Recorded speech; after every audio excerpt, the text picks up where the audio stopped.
L'invention d'un prodige de l'informatique en Côte d'Ivoire maintenant. Ce jeune chercheur a mis au point un système anti-piratage unique. Il attend pourtant depuis 5 ans de pouvoir vendre son projet. Emmanuel Sodji. Ce chercheur ivoirien pourrait bien bouleverser le monde de la recherche informatique. Didi Yapi collectionne les inventions. Il a créé une dizaine de systèmes dans l'informatique de pointe. Mais c'est cet appareil qui pourrait bien faire parler de lui. Ça, c'est le Dead Cryptor, parce que lui, il va permettre de crypter, protéger toutes les informations et données sur un support et en même temps qui sera vérifié au niveau du PC. Jusqu'à présent, on a recours à des logiciels pour éviter le piratage des CD et des DVD. Cela veut dire qu'il faut des mises à jour régulières. Et les pirates sont si ingénieux qu'ils arrivent toujours à enlever toutes les protections des disques. Actuellement donc, pas de système fiable anti-piratage sur le marché.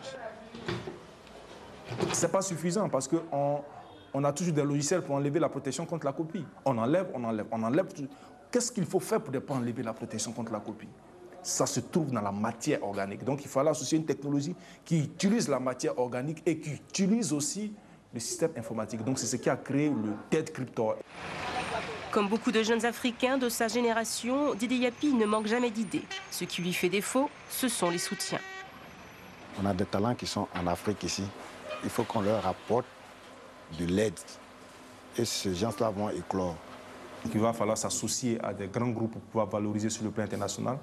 Vous voyez, ce CD, les DVD, ça a mis 3 ans pour être accepté dans le monde entier. C'est après on a su.